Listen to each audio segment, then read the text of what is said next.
Today we are looking at 433 Ultimate Card Manager, a small box game that is currently running on Kickstarter, and the company who are making it have very kindly sent me the game for review and to show you what it is. Well, this is a card game that uses football players with fake names. There are little changes on the names because of licensing issues, but essentially it is a bit like Rummy, so it is a variant of it.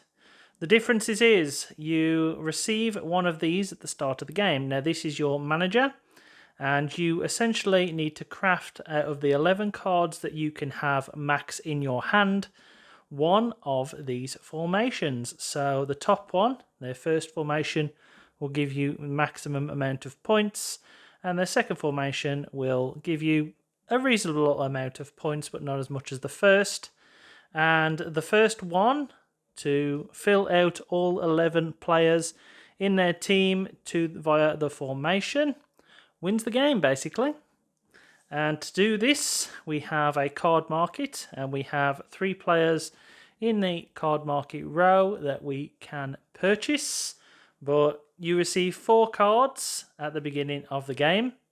And as you'll notice on these cards, you have the points, the player name, the position, and something called a no gel, which is basically the equivalent of, if you're playing Ultimate Team, it would be when they don't line up with the players present and they can play, but they're not good enough stats-wise to play. So it basically goes on the manager. So as you can see, Dybala doesn't get on with Guardiola, Bielsa or Arteta. Rodri doesn't get on with Pochettino and Bielsa. Varane doesn't get on with Conte, so we can't really utilise him very well. But Alexander-Arnold is fine. And the only 2 players, realistically, that we can get into our formation, either one, is Alexander-Arnold and Varane.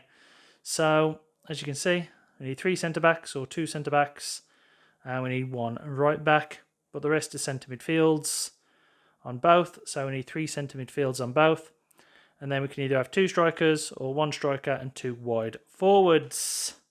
And so we don't need a DM and an attacking midfielder.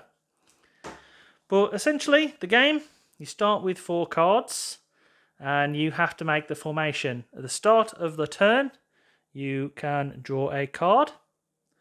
And we've got Carvajal here, who would fit into our formation, and he is actually better than Trent, so it would be best to keep him in our formation because he will fill out the better points. Now, you can keep a card. Perfectly fine. Easy to do. Or you can get rid of a card. So we don't need this card right here, and we can just get rid of it. Let's say we don't want Gundogan, so we just put it on top. There we go. Or we could just keep that 1 card originally. The other action that we could have done, so if we didn't have that card right there, is we could have got rid of Rodri, picked up Hazard, and basically traded places with him. So now we have Hazard in the team, and Hazard fits in the team basically. Gets on with our manager, perfectly fine.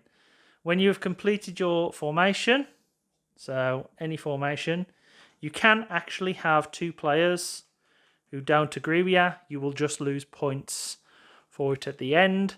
So depending on how the game is going, you might want to do that. But there is a rule that you can't trade a player. So we couldn't have done that one, for instance, if we didn't basically get rid of a player first. So we would have Carvajal, get rid of Alexander-Arnold, for instance. There we go. Then we can trade next time round. So if we'd have placed that one there, we could have then got rid of Dybala, traded places with with Hazard, rather. Getting the names mixed up. Oh, this game flows fast and it needs 3 players at least to play. I have played against my son at a 2-player count, and that seems to work quite well, but you don't go through the big deck if the lower the player count you have, and so the likelihood of you getting players for this does actually decrease, because one game where we played a 2-player game the other day, I was waiting turn after turn after turn for a defensive midfielder, and there just wasn't one. So 3 to players is really the minimum where it is. 4 players to 6 players. 6 players is where this game is at. I've played with my family at 6 players. Very easy to pick up for my children. It is rummy, essentially. If you know how to play rummy, you will basically know how to play this game. And if you play and enjoy rummy, I always used to enjoy playing rummy with my nan, for instance, who unfortunately is no longer with us. She would have probably loved this game because she's a football fan as well, and so she would have been able to easily pick this up. But yeah, it is essentially a end of night box game. It comes in this small little box right here. So yeah, does say 15 to 20 minutes playtime, 3 to 10 players maximum, and I think it's really fun. We've been playing it after we've played Dead by Daylight, and yeah, it's been a nice little end of night game. Basically, you can play just a one-off like we've been playing, where first to get the formation wins it, or you can play like a 3 best of 3. So you play 3 games and essentially tot up your points after every game. So if we had 11 players and we didn't finish our formation, we would still tot up our points. And then we could win in the next game, or we could win in the third game. And then the total one at the end of the night wins.